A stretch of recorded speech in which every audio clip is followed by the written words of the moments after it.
Okay, hey, good evening, ladies and gentlemen. Hi, I'm SylbourneTV here, and welcome to the late one with Sylbourne, and those on Facebook, and also those who are on live streaming on YouTube as well. And hi, Paula. Good evening, Avia. Good evening as well. Awesome, wonderful. Well, I said I'm going to do something tonight, which is interesting. The week that was and the week that is. And just going to go straight to it. And Paula, I know that in the States there's a lot of snow and it's cold. And that particular cold in the States is nothing in comparison to what we get in the UK. When we get little things in the UK, we just go crazy and everything's shut down. Annette Ford, my classmate. Great having my classmate. It's always, it's fantastic when you keep your classmates very close to you, Paula, and people that you went to school with. It is very good. You know, I had a meeting with a gentleman yesterday. I'm going to assist him in one of his projects. Hey, Shona. Hey, Larissa, and while he was here with me, and I said, listen, I can link you with some guys in Jamaica and stuff like that, I instantly took up my phone and I called someone that I used to work with in Jamaica. And that person I haven't spoken to maybe about 10-15 years or so. And I just called the person and we spoke briefly with the person here. And bam! We were able to sort out something. It's so important never to burn your bridges, even for people that you went to school with many years ago, people that you engage with today. Never burn your bridges. But that doesn't mean to say you take abuse and all those sort of things. You can shut people down, but never burn your bridges. David Albert, another classmate from school. Awesome. I tell you, it's great. Some of your best friends, ladies and gentlemen, are those people that you went to school with. Those are all the way in Jamaica. People that, you know, if anything, you can call upon them because they were your classmates. That doesn't mean to say that people of today, people that you met of recent, they cannot be your buddies and they cannot be your good friends as well. But there's something about people that you went to school with that is profound, and that's so very interesting, that never ever burn your bridges with people that you went to school with. Never ever burn your bridges. But again, it's always good to meet new people, and if you've been watching my shows recently, that is the late one with Sylbourne, which I tend to do in the evening. I said I'm going to do something early at 9:30 today because it's a Sunday, so everybody should be home. I try to balance this out with the USA, Canada, and Jamaica, and also the UK as well. So in that way, we sort of give around. You will notice that I sometimes will tap onto issues regarding Jamaica, but mostly I will touch onto things regarding the UK and the USA and the world to a certain extent. Trump, Brexit, Brexit, all those sort of things. And I mean, crime in Jamaica, touching all of these different things. Sometimes people will send me different messages as to say they like what I spoke on. I've got persons even say to me that Sylbourne, I stopped watching mainstream, which is really great, watching mainstream, because what they can do is actually get the salient news and the key news from going live with myself. And that is really good, because sometimes nothing is wrong with the mainstream, because I do watch the mainstream. I always say to my son that I need to watch the news while he's doing his Xbox or whatever. I like to sort of catch up as to see what is happening in the mainstream, because when you watch the mainstream, you sort of get an idea of what is sort of happening. You don't capture it, you don't take it in for yourself, but you sort of analyze it. And it's very important to analyze the news and give it from your perspective. You may be wrong, but at the same time, you are actually seeing it from a perspective. John Paul White, Danet Gale, Happy New Year, guys. All the best. Fantastic. Okay, good. If you are just coming on, my name is SylbourneTV, host of the Sylbourne Show and the late one with Sylbourne, and you know, please feel free to share this video as well as possible. That is really good. I would appreciate that very much. Now, the topic I have for this week is the week that was and to be. The week that was and to be. And I say the week that was because sometimes it's just to give a sort of a brief overview of what happened last week. Now, for my show personally, and my perspective personally, I actually spoke on two key issues. One, which was on child abuse, by persons who have been abused, and it was focused on Jamaica. I had a guest which was Larissa Roan, and we spoke about it. You can catch it on the replay as well on my Facebook page. It was about over an hour or so, and it was sort of shedding a light on some key topics which I believe is very profound. So we talk about that, and we also spoke to Miss Liz Roach about that incident at Jojo's, this restaurant, whereby they were talking about go back where you come from. But I'm actually very concerned about this term, go back where you come from, because I saw another video today, I think somewhere in Canada, I think a lady named Anika Vassell, where she was told by this white lady, I don't think she was even Canadian or whatever, say, you don't look like us, go back to where you come from. And I keep hearing that. And I saw another video as well, go back to where you come from. So I start to actually question the mindset of persons who use those terms, go back to where you come from. I just don't understand it, because, you know, at the end of the day, ladies and gentlemen, we're living in this very global world. And in this global world, we have a situation whereby we all coexist. And no one has a right to tell anyone to go back where they come from. That's from my perspective, you know. And so there's this sinister thinking, and I say it's racist, you know. We call it out and just say it is racist, you know. And I believe that, you know, these days we should call things as what it is. And I say it is racist to a certain extent, and I'm not going to kint it, or what should I say, play around with words. Now, so that was two particular things which we talk about. The week that was, I believe for Jamaica, there was Shaggy and Friends with Sting, and I heard, to my dismay, and I'm disappointed that I didn't watch it, Dougie Fresh was there. Dougie Fresh, can you imagine? Dougie Fresh. Dougie Fresh and Slick Rick. Anybody who knows me know that I used to rap and used to beatbox, and Dougie Fresh was my idol. And I saw something this morning on my good friend Michelle Doswell Facebook saying Dougie Fresh was here. You know, party people in the place to be. My name is Slick Rick, you know what I mean? Lottie Dottie, we like to party. We don't cause trouble. We don't bother nobody. We are just the men that's on the mic. And when you're rapping on the mic, you rock the mic right.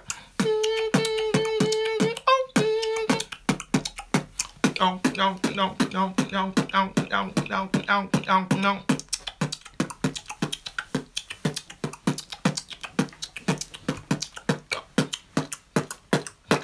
To all the men on the microphone shop.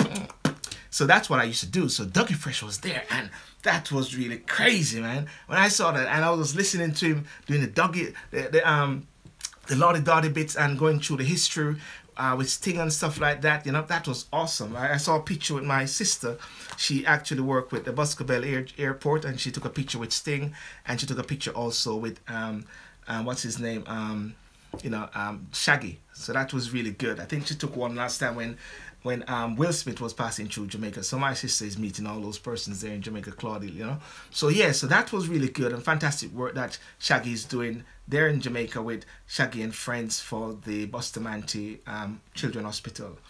The other thing which was in the news as well is the whole issue regarding the NHS. And I touch on the NHS briefly because in the UK we have a situation whereby there's a lot of, you know, the NHS has been this sort of political football from the Brexit bit. They were talking about 350 million weekly money which goes to Europe will go straight to the what happened to the week you know, which will actually you know, go into the NHS. So as a result of that, big news came out that, you know, the NHS has actually got to do some cancellation or some appointments, which is crazy and totally, because one of the things that Andrew Marr said today when he was interviewing the Prime Minister, which is Theresa May, he said if it was him and he was in a situation whereby he had to wait so long for the ambulance, he could have been dead. Now, Andrew Marr, if anybody knows, he suffered a stroke of recent days. You know, and he's back on the program, but he suffered a stroke, and you know what the whole thing regarding time. So that was something which was profound. And of course, Fire and Fury, ladies and gentlemen, Fire and Fury, or Brimstone, Hail, Fire and Fury. That was Trump, man. There was this book which came out, and my days, I I don't know. I don't know who is actually the one who is actually benefiting here. Is it Wolf, or is it a distraction by the Trump camp? Could it be the master of all distractions is at it again, and the world has taken the bait again by Trump? Maybe was he creating a master stroke, or Wolf created a master stroke? Who created the master stroke, and who is the bait? Who is the bait? Who is spending all the money? Who is buying the book? Who is going to be a millionaire out of it?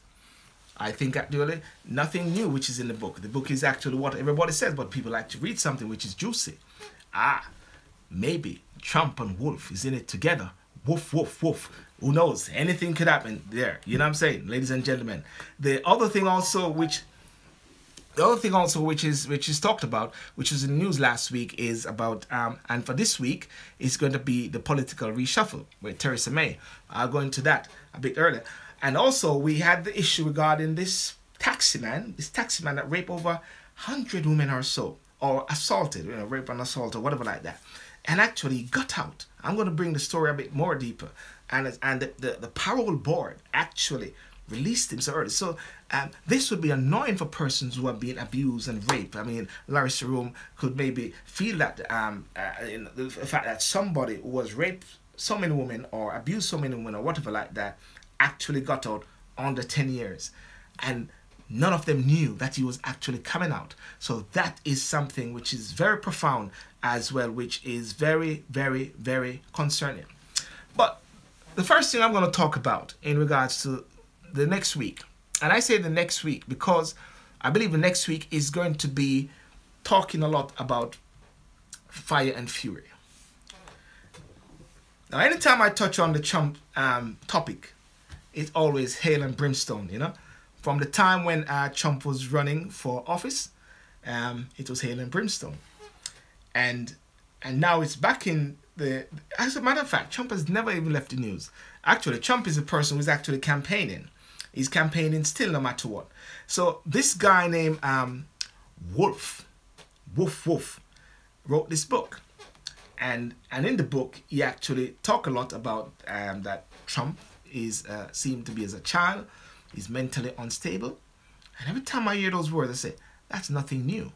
And everybody knows that nothing new. But at the same time, it is juicy, juicy, juicy, juicy news, And I was going through this thing really, and what was very interesting, ladies and gentlemen, was when I was reading about the bit whereby, and this is it, they said that the book everyone is talking about, Fire and Fury, rocketed to the top of the Amazon bestseller. Is upon first publication last week became the talk of Washington, D.C. and beyond. Based on the first-hand report at the White House and according to more than 200 interviews with top administration figures and others, it portrays the president as impatient, unable to focus, and with no interest in reading or attempting to understand policy. I found that very interesting, ladies and gentlemen. And someone mentions earlier today that actually maybe in a way persons need to take some cue here, because for a person who is deemed to be a child, for a person who deemed to be impatient, for a person who deemed to be mentally unstable, and to achieve those things, the presidency, to actually following up on his policies, I think many of us need to have the mind of a child. I think many of us need to actually be mentally unstable, because the word mentally unstable is a word which banters around. Many people say people are mentally unstable, and when you think about it to a certain extent, I'm not American, so I can say what I want to say, and I didn't vote, but I keep my views and I share my views. And I believe that this could be a master stroke, right? This could be a master stroke, because you look at fundamental distractions. So much is happening in the Middle East, Russia, investigations, and then this book. And then this book sort of rocketed and triggered excitement by the president coming in and saying, let's stop this book. And Wolf actually brought the book in front. You actually get the picture that there's a master stroke design. It's like there's a puppet master or somebody dangling something there to a certain extent. Then you have different persons now actually backtracking. President says he didn't say this. Wolf is saying that. Steve Bannon is backing out with some of his terms or whatever like that. So now you got this book which is out there in every space. Some people, they got it free. Some people send it to me and say you need to read this. I said to myself that I'm not going to spend time reading something and wasting my time, whether it is free or not, because everything that I've heard is things that I've heard before. And as what my good friend Moral Harrison said. Moral Harrison said something today which I found very interesting. And I'm going to see if I can find what Moral said, if I can find it. And it was very interesting. Let me see if I can find what Moral said. Moral said earlier today, hope everybody's well, Mr. Moral Harrison. Now, I must say to you, ladies and gentlemen, I do not agree with everybody. And my views sometimes can be a bit toxic. And I get lots of people sometimes say to me that I find it very concerning that an intelligent man like yourself thinks such way. And some people say, Sylbourne, I think I misjudge you, you know. And I said, actually, you misjudge me in the first place because you think that you can assess and judge how I am, how my thinking is.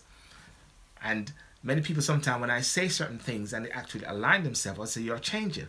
And I say, no, I haven't changed. I'm just being me.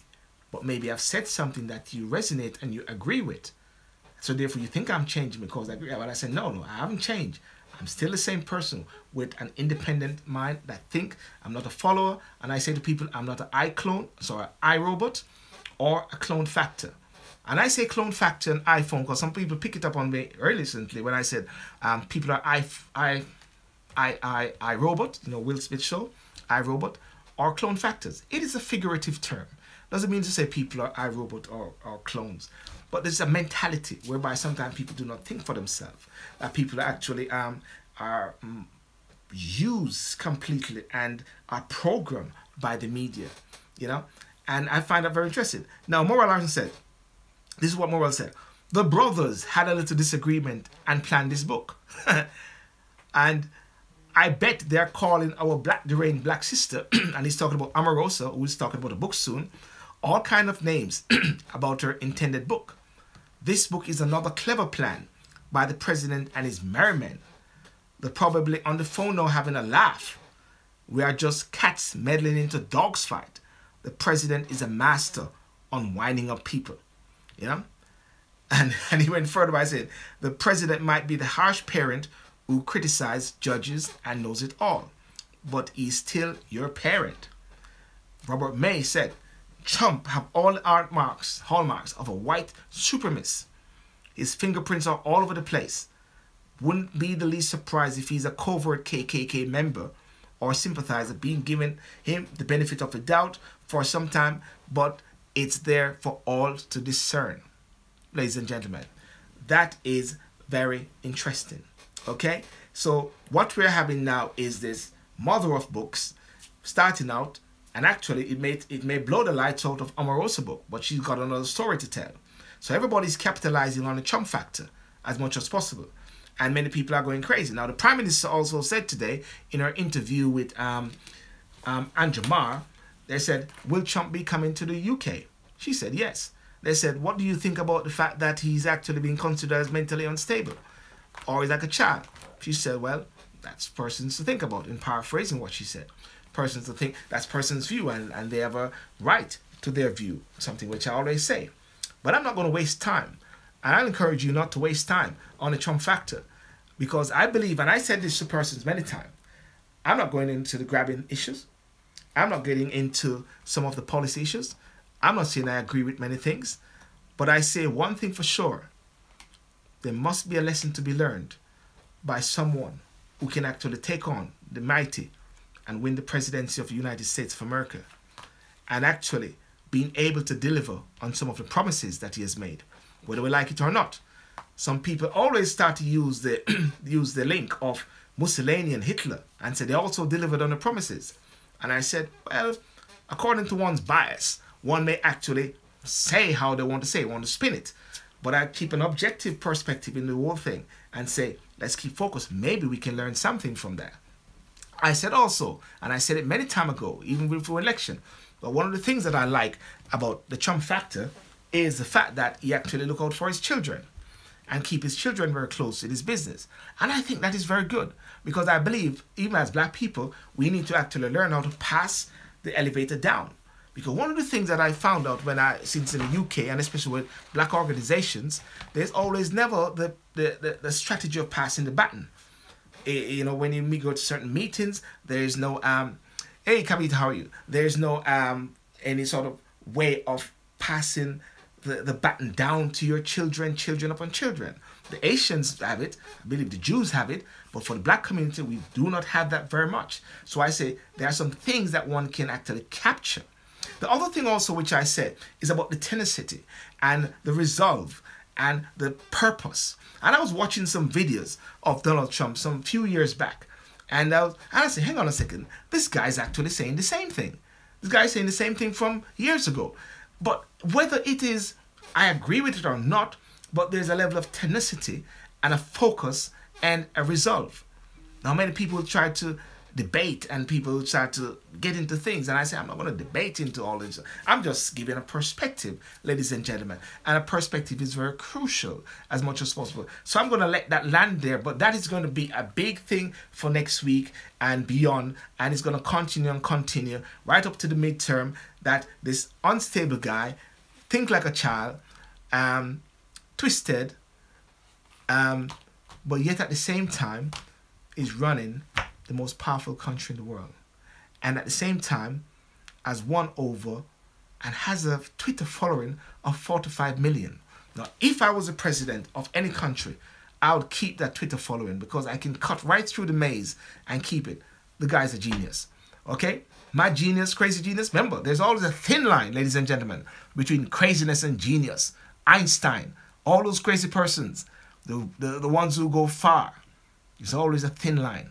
And I class Trump as a genius. Racist genius, mad genius, whatever genius, but a genius, as far as I'm concerned. And I think he has pulled a master stroke, and him and Wolf is going to the bank laughing while all of us are buying this book. And ladies and gentlemen, guess what?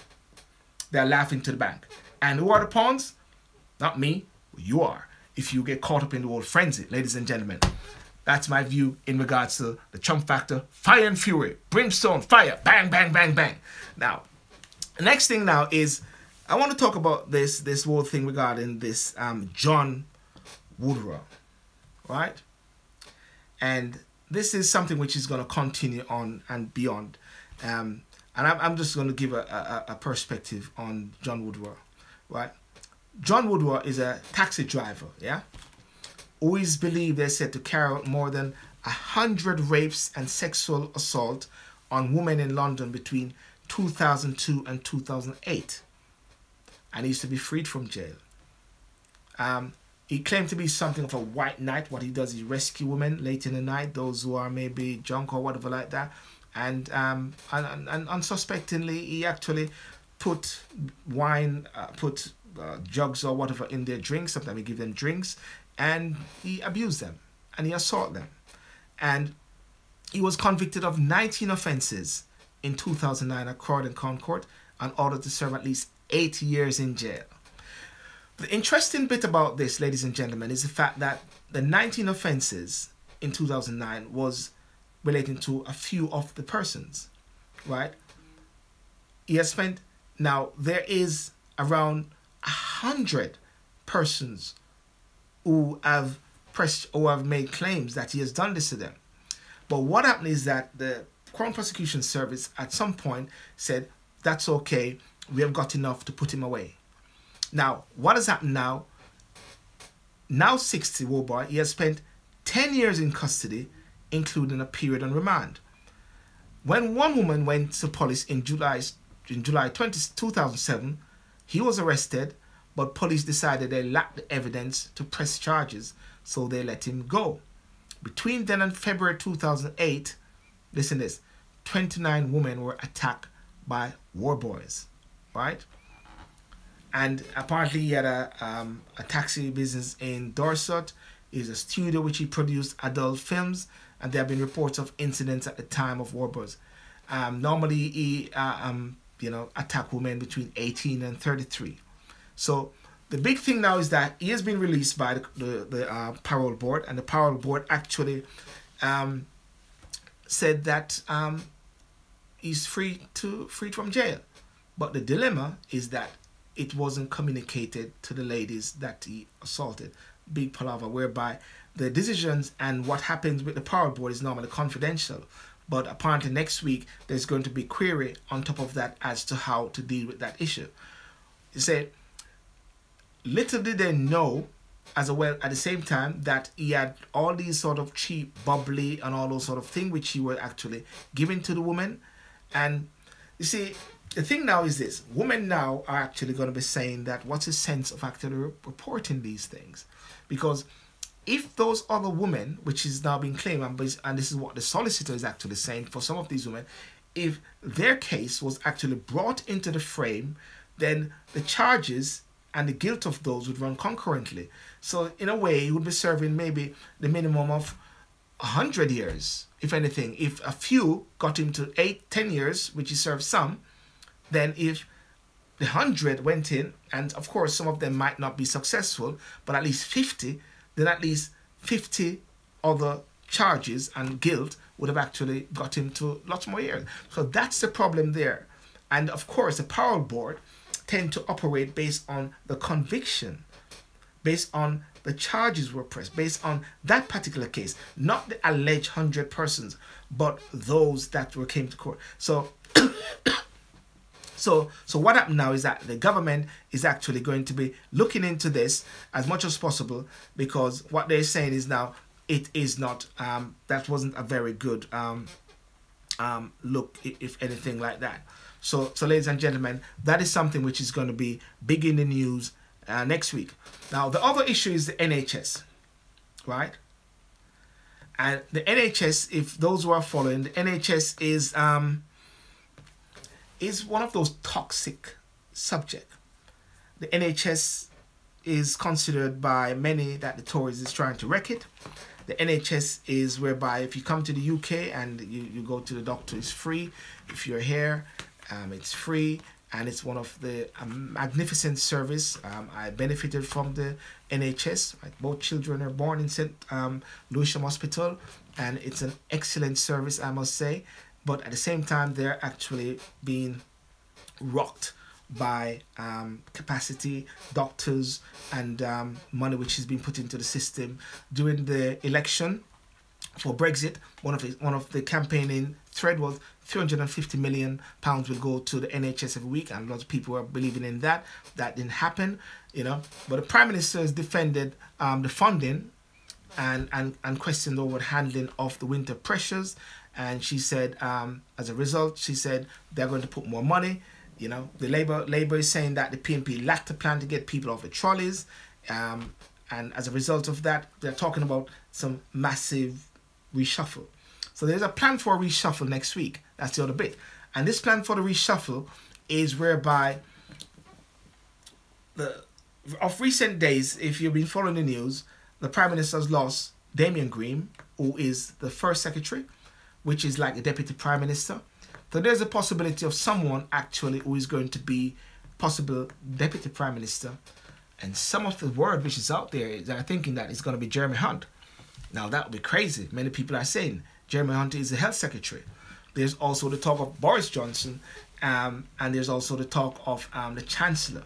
There's to fill that particular gap. Now, normally there's not a Deputy Prime Minister. Deputy Prime Minister, well, you had it with Gordon Brown and, well, actually, Gordon Brown, no, it was John Prescott was the Deputy Prime Minister under Tony Blair. And with David Cameron, based on the deal with the Lib Dem, it was Nick Clegg. And then after that, it was, then David Cameron, when he won his mandate without the Lib Dems, there was no Deputy Prime Minister. And now with Theresa May, it wasn't even used as Deputy Prime Minister. It was used as the term as First Secretary, but deemed to be Deputy Prime Minister, meaning to say if the Prime Minister is out of the country or whatever like that, then Damien Green would be the First Secretary, the person actually who would be running the country. So that position need to be filled, and Theresa May confirmed, and next week what we're believing is going to be a cabinet reshuffle. You know, I've got my bag packed. You know, you have seen my bag, which is at number 10. So I may get a call as well. So who knows? You know, if you don't see me, you might be seeing me walking up number 10 down the street with my brief. You know, she's expected to replace Damien Green, who was sacked as First Secretary of State in December. And key figures such as Chancellor Philip Hammond and Foreign Secretary Boris Johnson in a wide-ranging interview, which was on the show with Andrew Marr earlier today. Now, one of the things I wanted to touch on is, and in the government at present, there's a saying that there need to be fresh faces, yeah? And the fresh faces is, they're saying there need to be more ethnic minority. I think there's only one minister which is the ethnic minority, and I forget what his name is.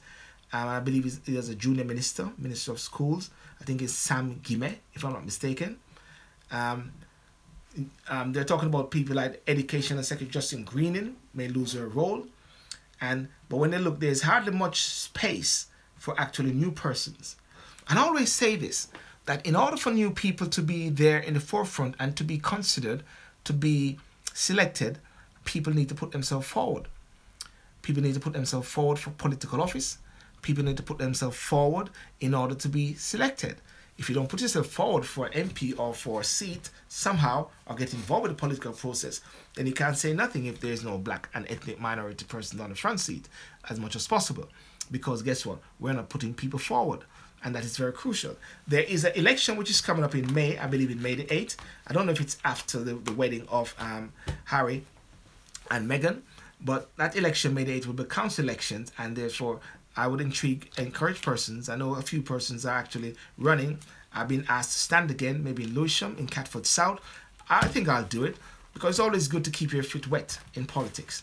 Good to always dabble into politics. Good to actually be a part of the process of change. You may not win sometime, but you're actually able to influence and able to speak to people and put yourself as a community servant.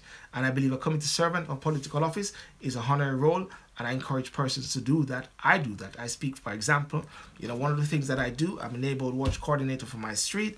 Walk on the street, check out the bush, rubbish, blah, blah, blah, you know, deal with all these sort of things. Political office. You know, being governors, being all these sort of things, you know. I'm a talker, but I'm a doer more. And I'll shut down conversations if it's unnecessary debate. Sometimes I don't have the time for debating sometimes because I believe it's unnecessary, but I believe in doing things. As my mother always say, I'm an action man. Okay? So that is very crucial. Now, I wanted to, because I'm not going to stay long, so those are the sort of thinking that I have for next week, which are going to be some of the key things as much as possible. But I wanted to talk about this particular terminology which I have, which is called stumbling upon your purpose. And it's more like a motivational thought now. I've switched the program now. Stumbling onto your purpose. And the question I want us to ask is, what is your purpose? You know, many people sometimes find themselves in a situation whereby it wasn't their plan, but they find themselves getting into a situation whereby it becomes their life passion. And this came up very strongly when I was speaking to Miss Larissa Rizzi-Rome. She's a person who was abused by her grandfather. Her mother was abused by her grandfather. Her sister was abused by her grandfather and stuff like that. She put him to court, and he was charged, he was convicted, and stuff like that. But by virtue of such, and by such action, she found herself thrown into the spotlight, thrown into a situation whereby she now have to deal with certain things, because by virtue of putting herself out there in order to free her mind, in order to get justice, she found herself now talking upon things, talking upon issues. And by virtue of such, purpose has actually attached itself to her. It's like some people have purpose, which is what you know and which is what you're going for. You got your dream, you got your vision. But then you have other persons where purpose, bang, attach itself to you, which is a bit different, whereby you're thrown into the forefront of things. I know a person which I'm talking to wanted to create something in a community whereby lots of crime is in Jamaica. I think it was Salt, I forget what part of Jamaica it is. We always talk about crime, and we always talk about how we can actually fix crime through education. So because of this passion and this purpose and this vision that he has, it seemed like purpose has now thrust itself upon him, whereby now he's got to do something. The fact that he's in the UK and he's been able to actually make something of himself, he wants to be in a position to give that back to his community. That is where we talk about purpose, where purpose has somewhat grab and attach itself to you, whereby you have no choice but to actually move towards that purpose. That's powerful. Purpose, again, is a situation whereby one knows where you want to go. Because when purpose or something like that is seared with passion, which is something that burns inside a person, it actually motivates one to actually act and be proactive. And you see, you operate in a way whereby you don't actually even care what people think, care what people say. You care. Don't get me wrong, you care. But it doesn't really make much difference to you because you know your purpose. You know where you're driven. You know what drives you, ladies and gentlemen. I use myself as an example. I know what I'm doing. I may not agree with everyone. And most people do not agree with me. But sometimes I say that and I recognize that it's false because maybe at the same time, many people do agree with me. But because I don't care, even though I do care, I will diplomatically tell someone to pee off. But not saying it in a way that is sound very gross. One of the ways that I normally say it sometimes is that my name is SylbourneTV Sidio, the son of Eric B. Sidio, from Ocho Rios, Jamaica. I say that normally it's a way of actually setting your base, setting your position, setting your foundation. Because one of the things that I find sometimes, and it may happen to you, where someone actually is concerned by your view, concerned by your thought process. As for me, sometimes when I say certain things about Trump, some people are concerned. How can an intelligent person like you say that? And I say, but why now it's a bother to you? Why? Because I do not speak the term or speak the way that you agree with. So now you're concerned about my intelligence. Now you're concerned about my thought process because it does not line up itself with yourself. And I find that something very intriguing. I find that something whereby I consider it the whole black element factor. The black element factor is whereby one learned the art of learning to agree, to disagree. Excited about disagreeing, but knowing that you can agree to disagree. That's a fundamental art, ladies and gentlemen. The art of learning to disagree. I call it the black element. And you may have seen I've been putting something on. I'm dropping out there because guess what? 2018 is the year to go for gold. Right? 2018, twice in a day, in 2 days, I've been approached to help strategize and to be strategic with couple movement or things happening. Purpose, bang, is attaching itself to you. But the purpose doesn't just come like that. It comes by a level of consistency in what you're doing. Knowing who you are. Because if you switch and you change to please and to appease persons, even if you're a minority in the thinking process, even if you're a minority in the game, the day you switch to appease is the day you become, what I call it, an iRobot or a clone factor. A clone factor, as I said, is whereby you just become a repetition, a clone. You repeat, just following the crowd. You know what I'm saying? Yo, Richard Thomas, blessings. Justin from Kingston, watching it, lots of rain. There it is, another classmate. I love it, man. Lots of my classmates that I went to school with. Richard Thomas, big up. That's why I say, ladies and gentlemen, keep You know, I need to do something about don't burn your bridges with your mates from where you went to school with. Don't burn your bridges, even though some of them you might disagree with. Keep your bridge. I find it exciting. I find it that a lot of my classmates, people that I went to school with in Jamaica, they are one of my strong following. You know, persons that support me. You know, it's like the other day somebody said something to me whereby, and they said something very rude, and they said to me, I said, was that for me? And they said, yes, I'm saying it to you as a friend. And I said, no. Careful how you use the word friends, ladies and gentlemen. I said to the person, careful how you use the word friends. Friends is ascribed to persons who are friends. And friends would not say that. Any of my friends out there now, Annette Ford, Richard Thomas, you know, David Albert, they would not come online and say something to me derogatory. They would inbox me or call me or call my mother and say, tell Sylbourne this, you know what I mean? Or blah, blah, blah. That's friends, ladies and gentlemen. So having 5,000 friends on Facebook is nothing really. That's just 5,000 associates, you know? And that is crucial. It's so important. And that's why once you have purpose, you sometimes don't seek to change a person's mindset. Don't do that. I don't even seek to change a person's political persuasion. Nah, I don't do that. I won't even seek to change someone to like Trump or to admire Trump. And I do admire some aspects of Trump. I say that all the while. To the wrath of persons. They're mad. How can you? Mr. Goodness, blah, blah, blah, grabbing. And I said, listen, man, let's get it right. Many of you guys are around people who do those things, man, but you will not say anything. Many of you actually are around people who are racist as your bosses, but you don't say anything, you know? But because you can get this powerful figure, bang, bang, bang, the snipers come out, going for that. At the same time, Harvey Weinstein, you know, Kevin Spacey, tons of persons who are now being caught out for doing certain things. Not acceptable.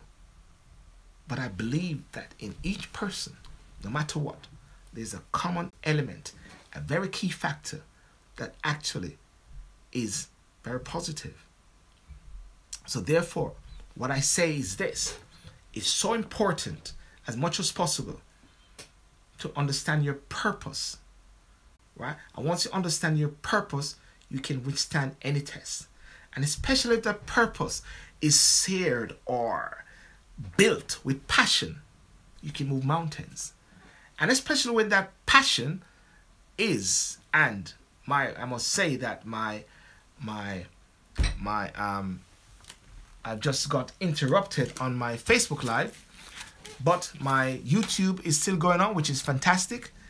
And yes, I just got interrupted briefly there, but I am doing actually live stream on my YouTube as well. So if it's missed out, it's going to be on YouTube right away because I'm live streaming on YouTube as well. So I think that's what I'm saying. Make sure, my word for next week for yourself, make sure your purpose is intact. Purpose are going to be thrown at you, which you have to recognize that you stumble upon. And there are the purposes as well that you have created based on your... But you're going to find yourself at times stumbling into your purpose, which is going to attach itself to you, and don't miss it. You've got to have your eyes open because at times your destiny is aligned to the purpose that you stumble upon. And those in Jamaica will know the word, you pop a lick. When you pop a lick, and it's pop, not pop a licking, but you do the somersault, and bam, something came up just like that. So that's my word, ladies and gentlemen, and I want to encourage you to have a smashing and great week. And of course, subscribe to the SYLBOURNE Show on YouTube, which is SylbourneTV. My Facebook page, which is Sylbourne Serial, that's 5,000, and it's always over the limit. People keep saying I need to remove someone, but I can't remove anyone now because I've gone through it, and everybody I know. And if I remove someone, they're going to say, Sylbourne, why did you remove me? What have I done? Or something like that. Because I don't agree with you. And I say, no. You can't look at it because I don't agree with you, because most people don't agree with me. You know? So I take pride in the fact that I'm not a person that everybody agree with. But at the same time, I try to stay true to who I am. That's the most important thing, ladies and gentlemen, staying true to who you are. If you stay true to who you are, you're more respected. It's better to be respected than to be a wimp and a wishy-washy person trying to appease man. Okay? And that is my word for today. So subscribe to the profile. I got a profile, which is a like page, Sylbourne Sidiel, and SylbourneTV also on Facebook and Twitter as well. And wonderful thing, I've got a person who's going to help me with my content and page managing my Facebook and YouTube as well. But great things ahead. And